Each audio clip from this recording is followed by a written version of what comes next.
राज्य सरकार अदानींकडून वीज खरेदी करणार आहे। एबीपी माझाने दिलेल्या बातमीवर शिक्कामोर्तब झालंय।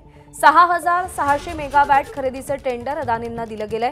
प्रति युनिट 4.8 रुपये दराने अदानी वीज देणार आहे। सरकारकडून अदानींसोबत पुढच्या 25 वर्षांसाठी करार झालाय। टोरेंट आणि जेएसडब्ल्यू एनर्जीला मागे टाकून अदानींनी सरशी केल्याचं आपल्याला पाहायला मिळतंय। अभिषेक मुठाळ आपले प्रतिनिधी आपल्या सोबत आहेत। अभिषेक, हे डील नेमकं कसं झालं? प्रज्ञा, या संदर्भात जर का पाहायचं तर महाराष्ट्र राज्य डिस्कॉम कडनं अदानी ग्रीन आणि अदानी पॉवर कडनं जवळपास 6600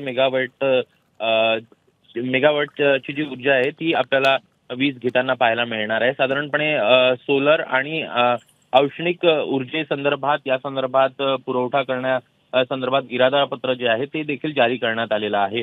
अदानी पॉवर कडनं साधारणपणे 1600 मेगावॅट इतकी वीज घेण्यात येणार आहे। तर अदानी ग्रीन अदानी ग्रीन यांच्याकडनं 5000 मेगावॅट ची वीज जी आहे ती आपल्याला घेणार आहे। साधारणपणे यामध्ये पाहायचं तर गुजरातमधल्या खावडा येथून सौर ऊर्जेचा पुरवठा जो आहे तो आपल्याला होताना पाहायला मिळणार आहे।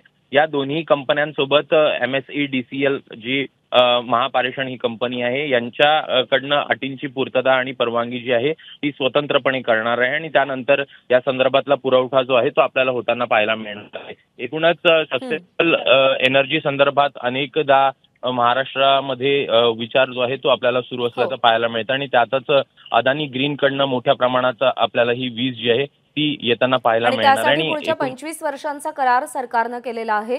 अभिषेक, धन्यवाद दिलेल्या माहितीसाठी। एबीपी माझा, उघडा डोळे बघा नीट।